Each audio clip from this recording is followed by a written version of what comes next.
참 빛 곧 세상에 와서 각 사람에게 비추는 빛이 있었나니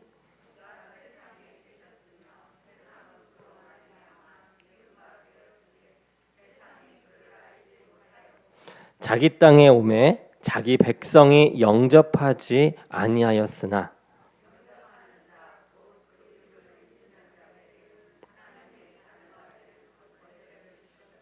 이는 혈통으로나 육정으로나 사람의 뜻으로 나지 아니하고 오직 하나님께로부터 난 자들이니라.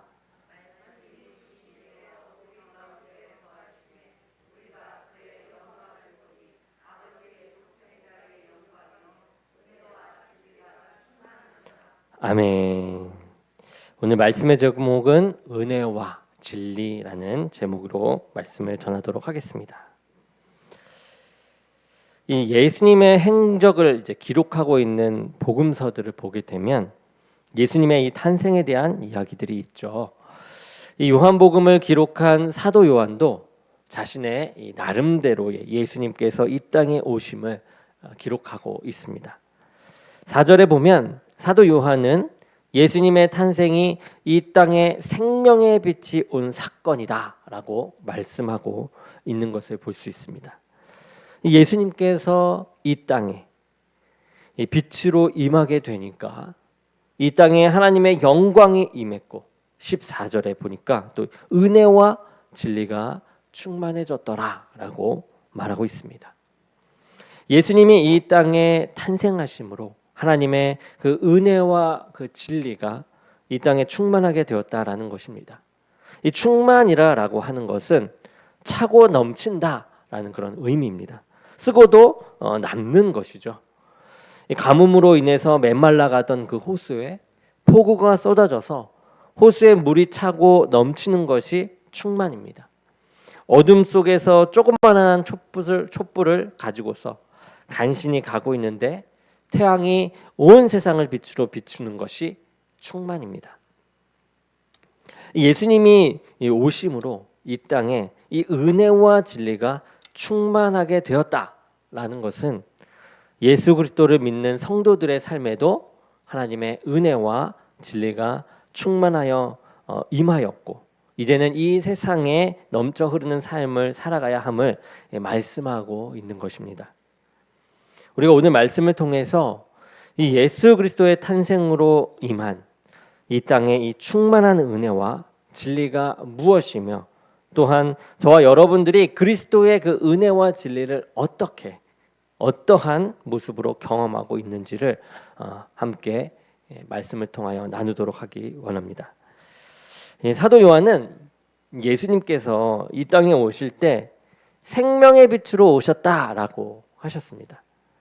이 말씀은 곧 예수님이 오시기 전에 이 땅은 생명의 빛으로 충만했던 것이 아니라 이 죽음과 어둠으로 충만했었음을 의미하는 것이에요. 세상이 어둠 속에 있었던 그 모습은 창세기 1장에 천지창조 때에 빛을 주시기 전의 모습이 그랬습니다. 창세기 1장 2절에 어떻게 나옵니까? 땅이 혼돈하고 공허하며 흑암이 깊음 위에 있고라고 말씀으로 나오게 되죠. 이 흑암 가운데 있다라는 것, 그것은 이 땅에 질서도 없고 존재의 이 목적도 없었다라는 의미입니다. 그런데 예수님께서 생명의 빛으로 오시기 전에 이 땅의 영적인 상태가 빛이 지어지기 전 땅의 모습과 같았던 것이죠. 이 11절에 보면 영적 어둠과 이 죽음의 상태를 잘 말해주고 있습니다. 자기 땅에 오매 자기 백성이 영접하지 아니하였다라고 했습니다. 성경은 이 땅도 하나님의 것이요 우리 자신도 하나님의 것이다라고 말씀을 하십니다. 그리고 예수님께서 오신 것은 자신의 땅과 사람들에게 이제 오신 것이죠.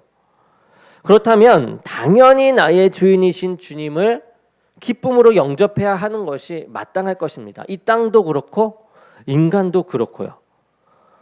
그런데 그렇게 하지 않았다라는 것이죠. 사람들이 영적인 이 어둠 가운데서 이 땅이 누구의 것인지 자신이 누구의 것인지를 잃어버리고 살았다라는 것을 우리가 알 수 있습니다. 내 자신이 내 삶의 주인이라고 여기면서 내 뜻대로 살아가는 삶이 되어버렸습니다. 이 땅의 것들을 내 것이라고 여기면서 주인 행세를 하면서 살아가고 있는 것이죠. 그러다가 참 주인이신 이 예수님께서 오시니까 그것이 인정이 되지 않아요. 그분을 나의 주인으로 영접할 수가 없습니다. 그렇기에 어떻게 합니까? 이 예수님을 죽이기까지 하는 것입니다. 인정할 수 없기 때문에.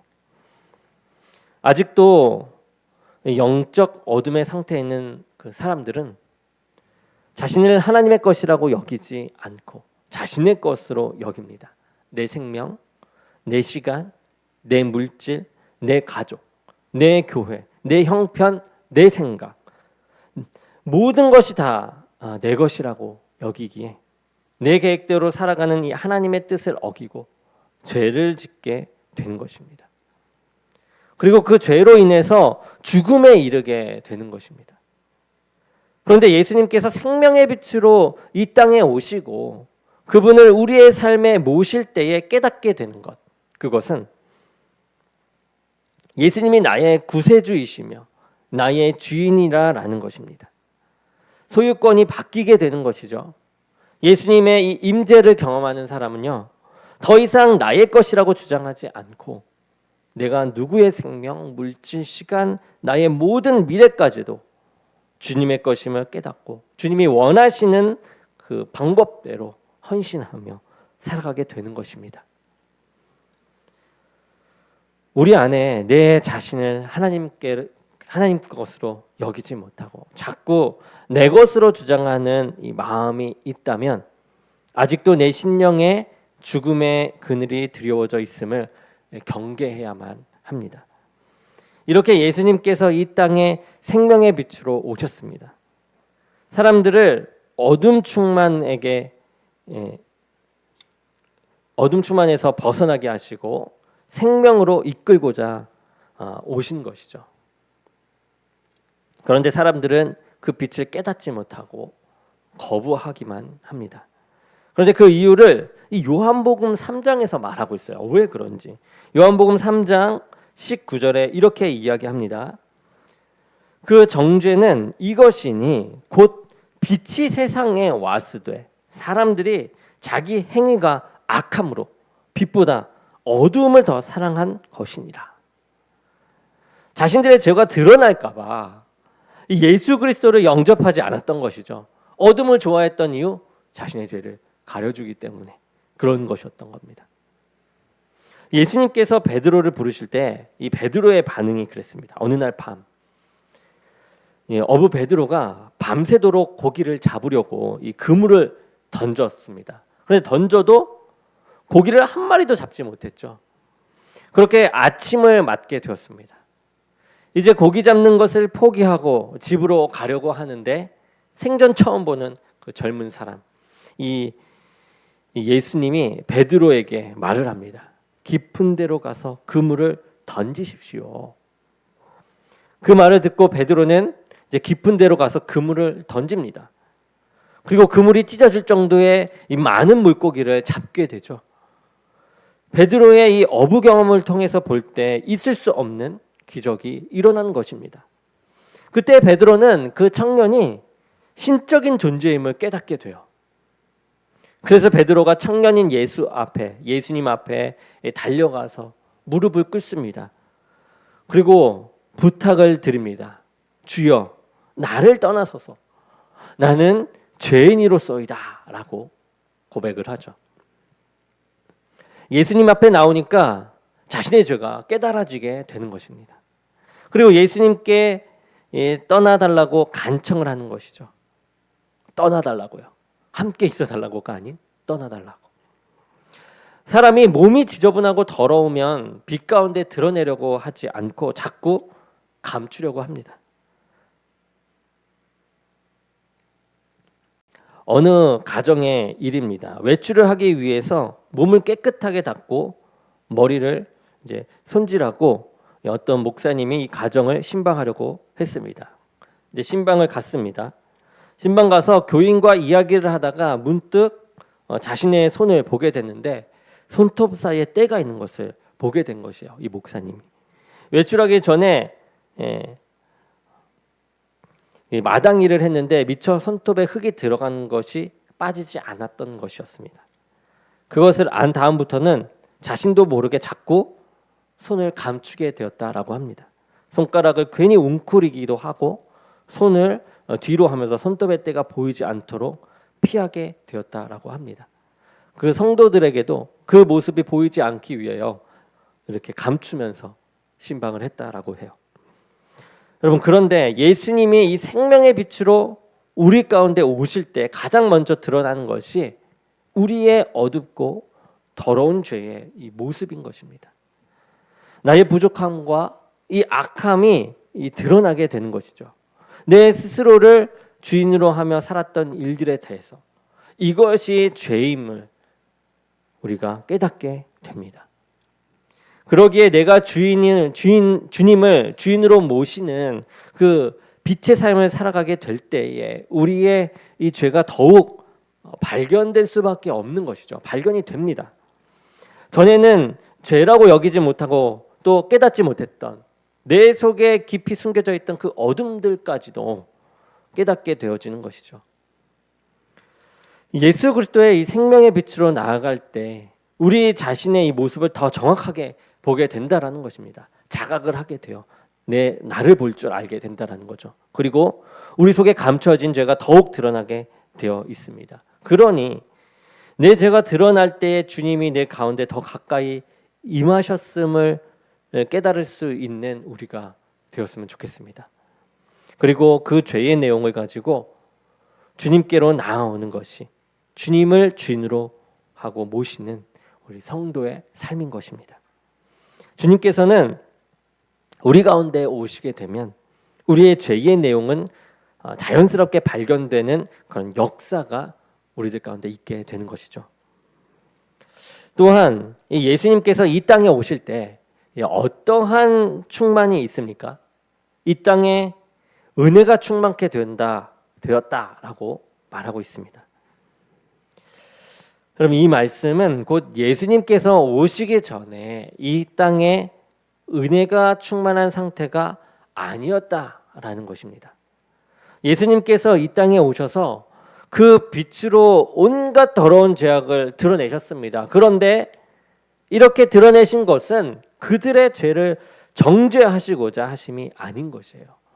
그것에 따라 무엇을 벌하고자 하시는 것이 아니었어요. 요한은 특별히 16절에 우리가 다 그의 충만한 데서 받으니 은혜 위에 은혜로라 라고 했습니다. 예수님 전에도 하나님의 은혜가 있었습니다. 요한은 모세의 율법에 대해서 말하고 있는데 그 율법도 하나님의 은혜의 도구였습니다. 사람들에게 하나님의 법을 알려주셔서 그들에게 죄가 무엇인지 그것을 알고서 죄를 행하지 못하도록, 죄를 행하지 않도록 하신 은혜의 도구가 바로 율법이었어요. 그런데 세상은 그 율법을 가지고 어떻게 합니까? 하나님의 은혜를 드러내지 못해요. 오히려 율법을 통해서 다른 사람을 정죄합니다. 그리고 비난을 하는 모습을 우리가 볼 수 있죠. 악을 더하게 하는, 그 악을 악으로 갚는 그런 모습으로 오히려 이 선으로 나아갈 은혜의 도구가 악으로 사용되고 만 겁니다. 세상 사람들이 주로 다른 이들의 죄를 들추어내는 것을 우리가 보게 되면 그것으로 인해서 사람을 정죄하고 공격하려고 할 때가 많다라는 것을 볼 수 있습니다. 그런데 예수님께서 이를 드러내고자 하셨던 것은 그 죄를 드러내시고 그것을 치료하셔서 어떻게 하시기 위하신 겁니까? 고쳐 주시기 위한 것이었습니다. 여러분, 병원에 있는 수술실을 보게 되면 수술대 위에 커다랗고 밝은 등이 있는 것을 아시죠? 우리가 드라마만 봐도 수술 자리에 안 가는 게 우린 좋잖아요. 안 가는 좋은데 드라마만 봐도 위에 큰 커다란 밝은 등이 있는 것을 봅니다. 몸을 가르고 수술을 할 때 그 뱃속에 있는 그 암덩어리나 상처들, 그리고 부러진 것들, 더러운 것들을 낱낱이 보고 조치를 취하는 것입니다. 그래서 더러운 것은 제거하고, 이 밝은 빛으로 더러운 것은 제거하고, 잘못된 것은 제대로 잡을 수 있는 것이죠. 작은 불꽃 하나로 그 일들을 감당할 수 없습니다. 밝아야만 어디에 더러운 것이 있는지 그것을 떼어낼 수 있고 제거할 수 있는 것이죠. 예수님은 우리의 모든 죄의 병을 밝히 보여주는 생명의 빛입니다.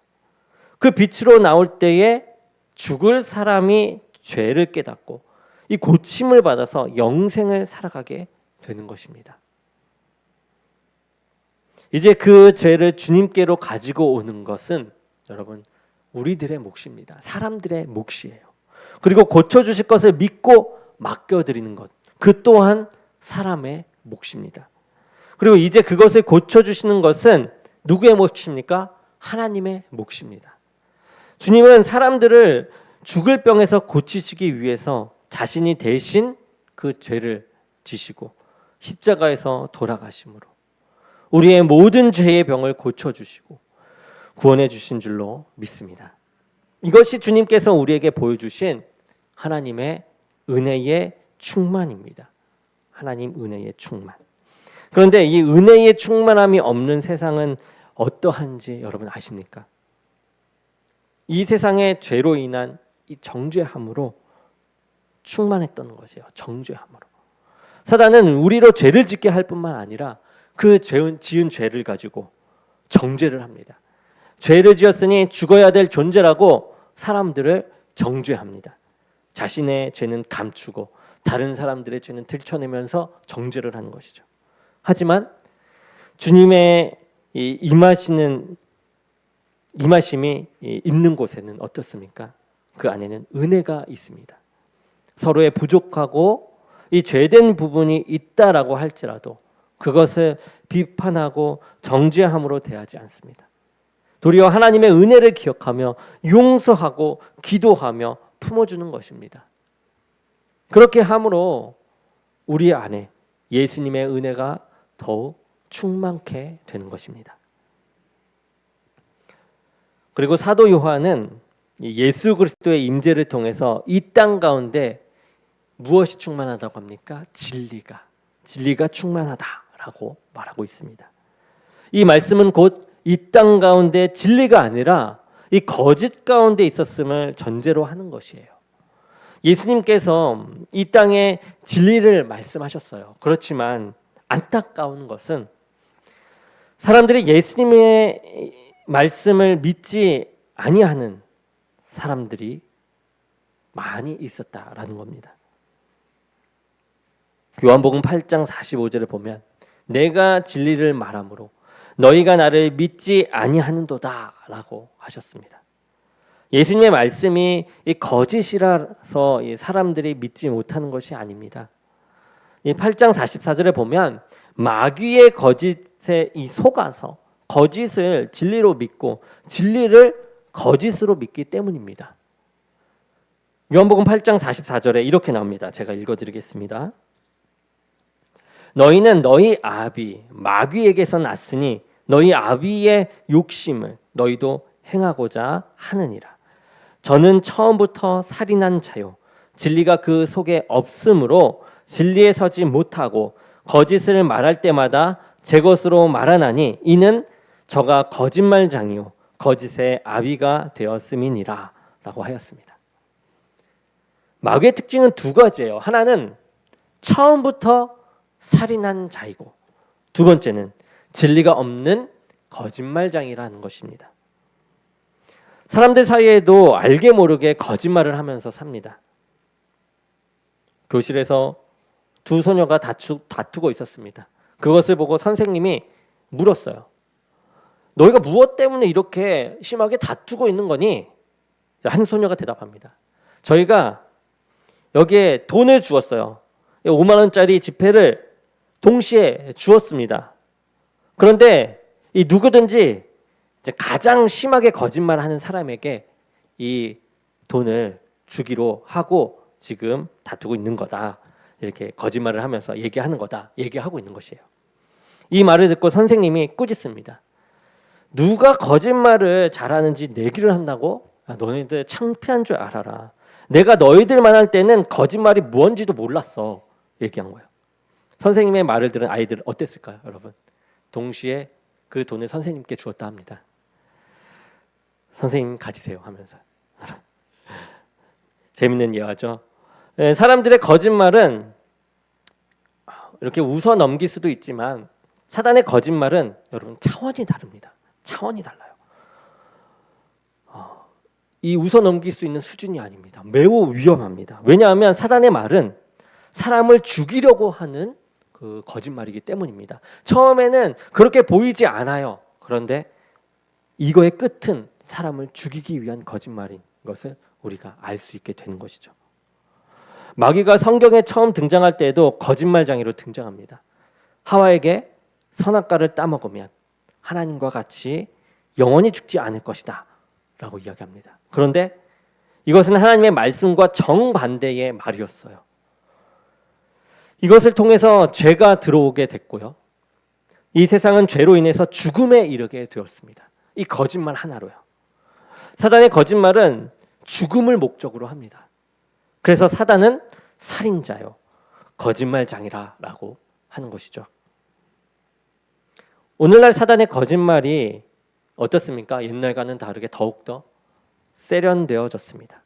사단은 모든 사람들에게 열심히 교회에 출석하라고 격려를 합니다. 열심히 봉사와 헌금도 하라고 합니다.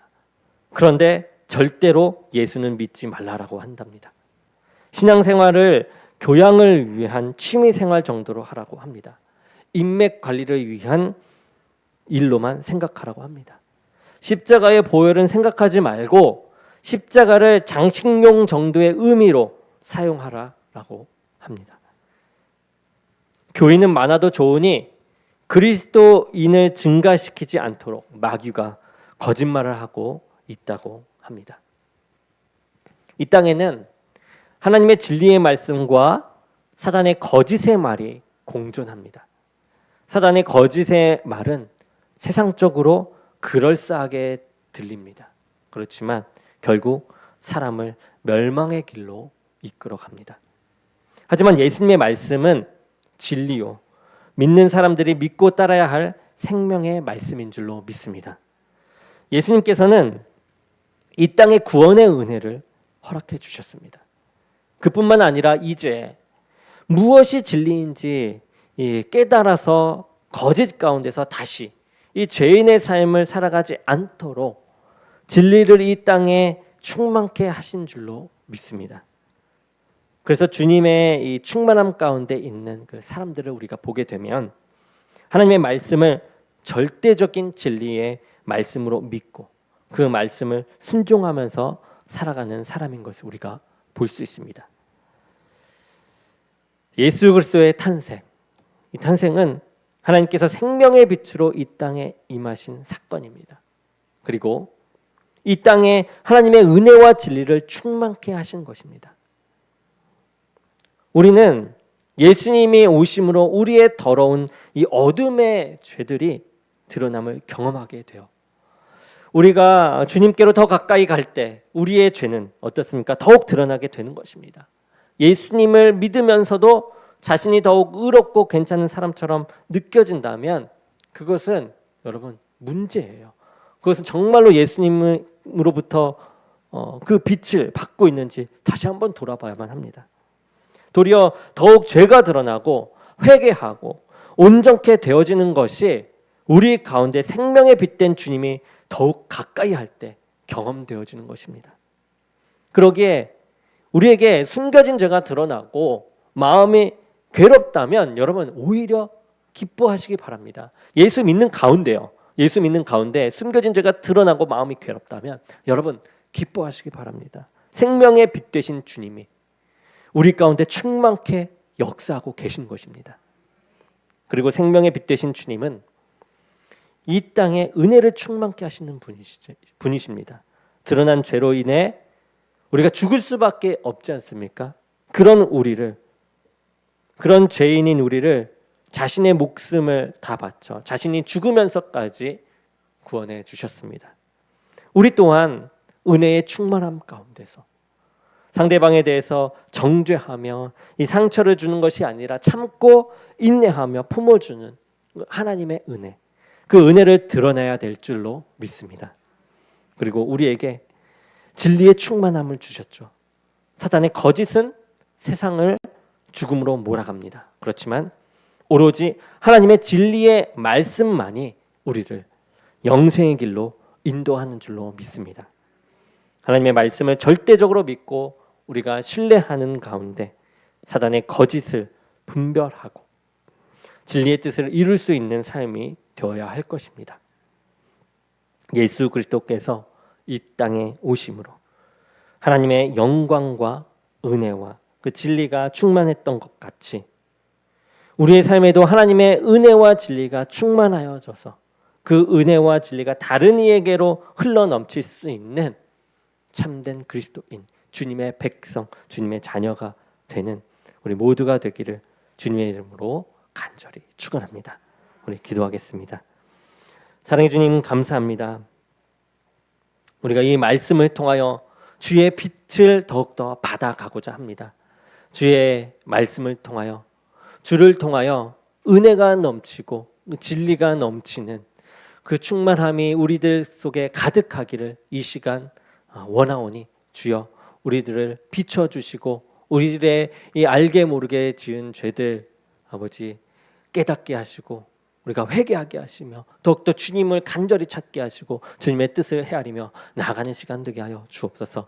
함께 하실 주님을 믿사옵고 예수 그리스도의 이름으로 기도드립니다. 아멘.